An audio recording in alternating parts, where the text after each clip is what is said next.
Kevin, welcome back to InBusiness. Is Rex Tillerson really going to cut investments in energy projects if he loses $21 billion in tax breaks? He might cut investment in energy projects where they're most expensive, Margaret, and I think that's the message that's a little too nuanced for the current political fervor here in Washington. They are multinational corporations. They'll make allocations, and I'm not sure that I would go to bed worried about Exxon's future for losing $21 billion, but it actually might have a political implication here in the U.S. I don't know how successful they'll be at conveying that message. They work with governments. When they start threatening them, things don't go so well. Yeah, there's a lot of nuance here because of the international tax rates, all the countries they do business in. What is it that you're modeling for in terms of the new costs for energy companies? Well, effectively, there's a couple of different things that can change and pretty radically. The first one is the effective tax rate of the corporate parent. The dual capacity taxpayer status that the overseas producers use to minimize their obligations at home would have a very significant impact, at least as far as the shareholder went, looking at EPS. And actually, a couple of the other deductions have become a little bit more useful to the integrateds now that they're operating at home more. They came home and bought shale plays, and because they did, they have intangible drilling costs they can deduct. You would double your well costs in some of the areas where they're operating in the shale on a cash basis. Not a big deal for a big company, but do it enough times, and it does have a hit to the balance sheet. So what are some of the concessions that Republicans can get here? Well, this is the interesting part, Margaret. We got to a place where the House Republicans aren't the defenders of oil so much as the defenders of energy consumption. Not a single one of the 5 decision makers in the House Republican caucus are effectively representing oil companies in their home districts or states. And actually, the Republican leadership on the Senate side is ideologically but not geographically tied to the industry. So as we get closer and closer to one of those points where the political push comes, it's not clear the Republicans will stonewall all the way. Kevin, this is the industry you watch so closely. Demystify the argument here. What is the prime motivation for an oil company to up the amount that it invests in drilling? Well, actually, the prime motivation is to make more money. Unlike OPEC, unlike some of the national oil companies that aren't OPEC, like Russia's companies, all of our domestic companies tend to produce everything they can economically get out of the ground, mostly because they're privately owned by investors who want to see that throughput.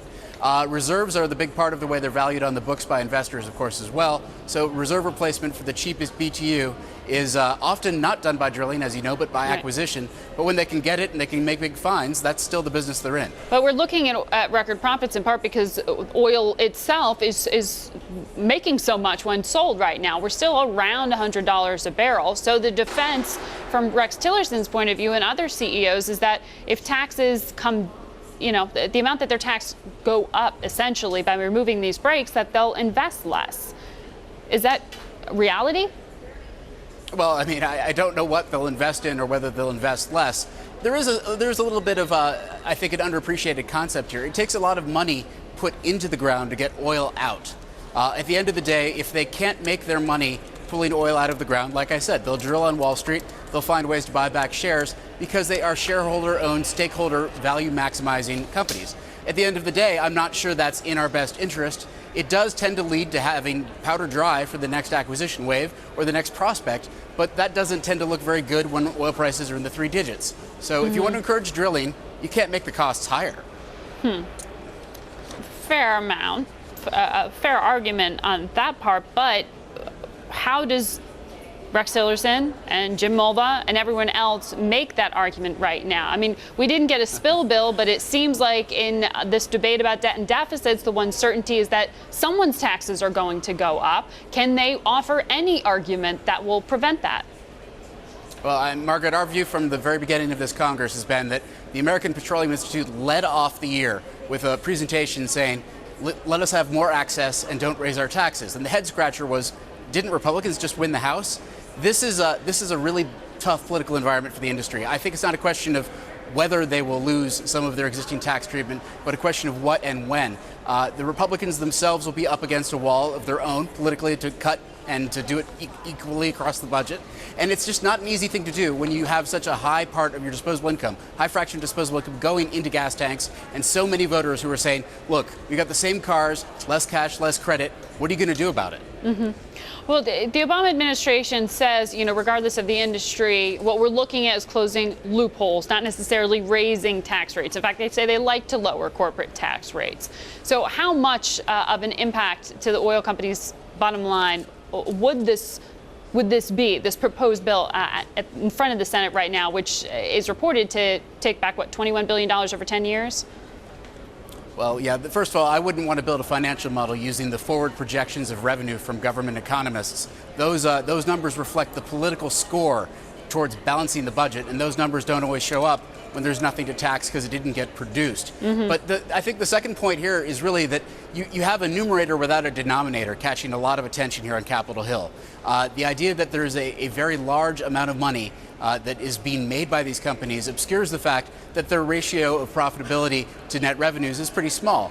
What can they do? They can try to lose gracefully. This is not a winning situation for them. Hunker down and bear it out. I think they're going to give up something small, but if there's a stampede like there was in 2008, if there's political fervor, this could have a double-digit cents EPS effect for some of these companies. In looking at the testimonies, though, being given by some of the CEOs, they're saying that, particularly Exxon, that their effective tax rate would go up to like 50% if some of these incentives and credits are removed. Is that where your math is? It's ballpark a little higher maybe than I think we would estimate, but we don't do the sort of forensic accounting that they might. But here's the basic deal. The one they're talking about that they're concerned about is dual capacity taxpayer status. The question of whether or not their obligations overseas can be deducted against their obligations here. The argument from the Obama administration is that they're not paying taxes over there. The oil companies' arguments are, yeah, they just call them something different. They are taxes, and this is part of what we have as a cost of doing business. Take that away, and yes, you do significantly raise their effective tax rate. But this really only impacts the biggest guys in there. The smaller oil companies won't be as affected, right? Well, that's the interesting part, Margaret. They wrote the law, at least as it's been proposed, using a bright line test created in 2006.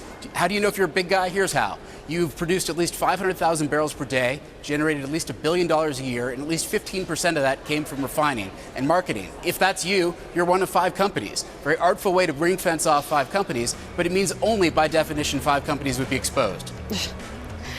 Kevin Book, thank you so much for your viewpoints. Thanks for having me. Always good talking to you.